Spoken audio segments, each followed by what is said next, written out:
Idaho Matters podcast is brought to you by St. Luke's On Demand Virtual Care, which allows patients to see a provider from their home using a computer or smartphone with on demand care for common ailments such as a cough, sore throat, or a sinus issue.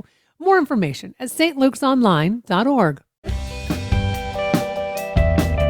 From Boundary to Bear Lake, Fremont to Payette, Oahe to Oneida, there are interesting people, places, and histories in all of Idaho's counties. And Idaho Matters wants to share it with you with stories from all 44 counties that make up the Gem State. Email your ideas to idahomatters@boisestate.edu or use the Talk to Us feature in our app, available on Apple and Android, and tune in each weekday at noon for Idaho Matters.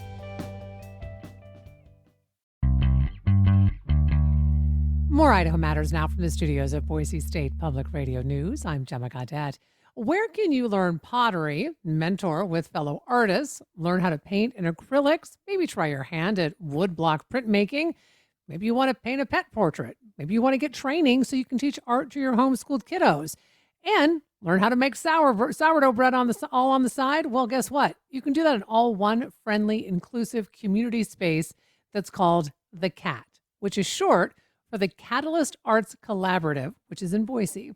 The Cat is the brainchild of Candy Canning, who's been doing arts for decades. She likes sculpture and ceramics, photography, weaving and painting, and she was the 2024 Idaho Community Arts Educator of the Year.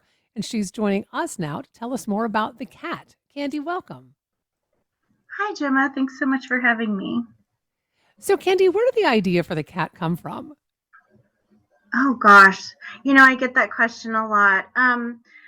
So probably about close to 30 years ago now, when I started college, it was a public speaking course, actually. We had to come up with a business plan, and I was taking my very first art class, actually, at the age of 20. And I thought, wouldn't it be cool to just have this kind of building that you could have art classes? And I really liked the idea that it would be accessible to anyone, that maybe you could have kids and older people kind of creating in the same space so that, we can learn from each other. Kids have that lack of inhibition, and we're so critical on ourselves as we get older. So it just started as this very simple concept decades ago. Yeah. So try to describe The Cat for us, because as I mentioned in the introduction, you do a lot. So how can you break it down for us? Gosh, we do a lot. Ultimately, we're here to support the creative community, artists and writers and all creatives. We kind of live what we call a gig life. We maybe teach classes, we sell our artwork, we do shows, we do a lot of little things.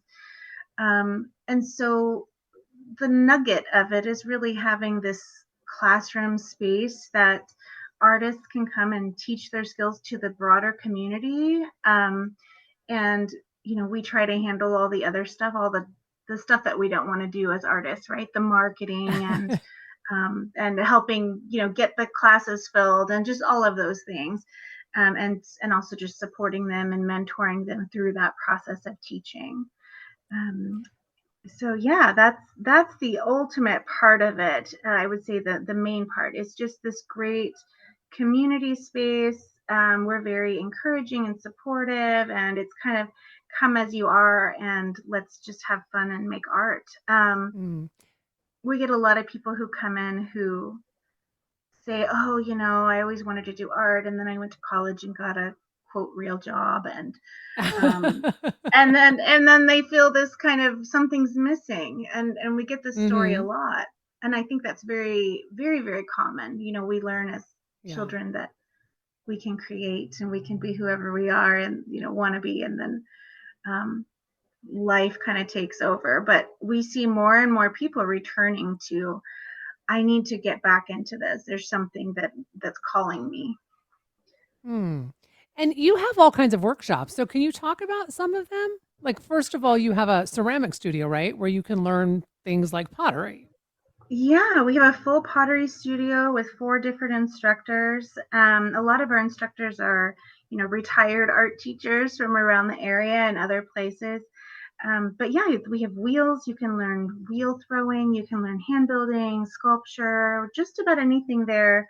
Um, and we have everything from kids' clay days to family clay nights, adult clay nights, date nights. But basically, they're all the same. You come in for 2 hours.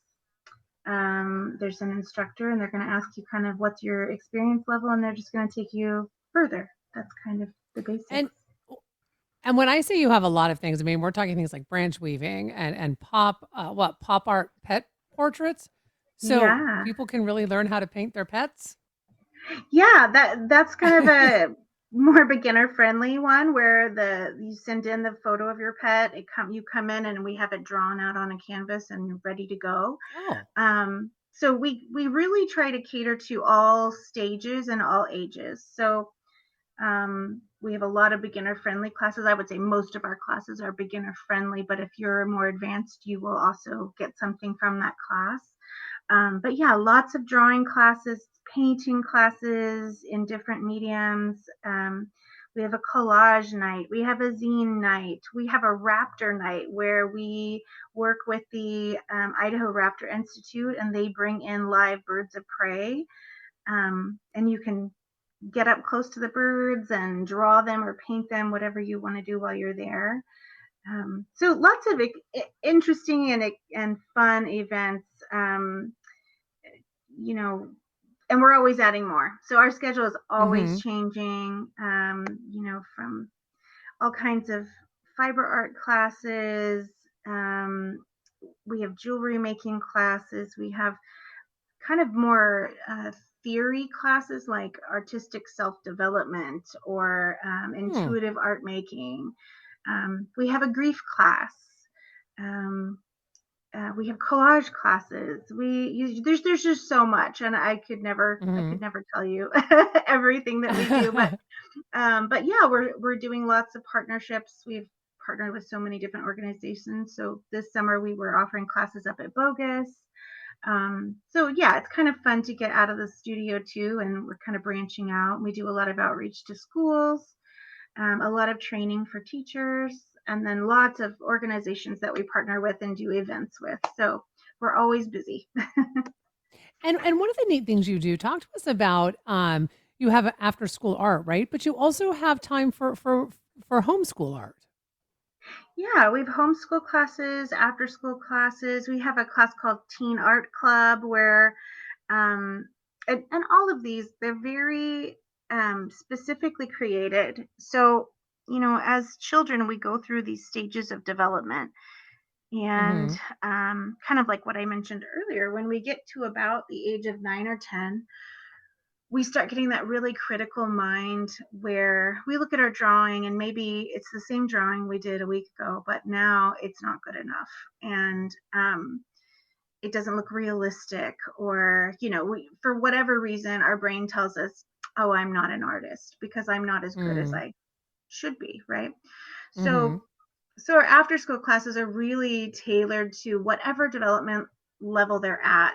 So for instance, those kind of 10 to 12 year olds, we really focus on developing those skills and encouraging them to move forward, but also showing them artists that didn't draw realistically or paint realistically, right? That were very famous and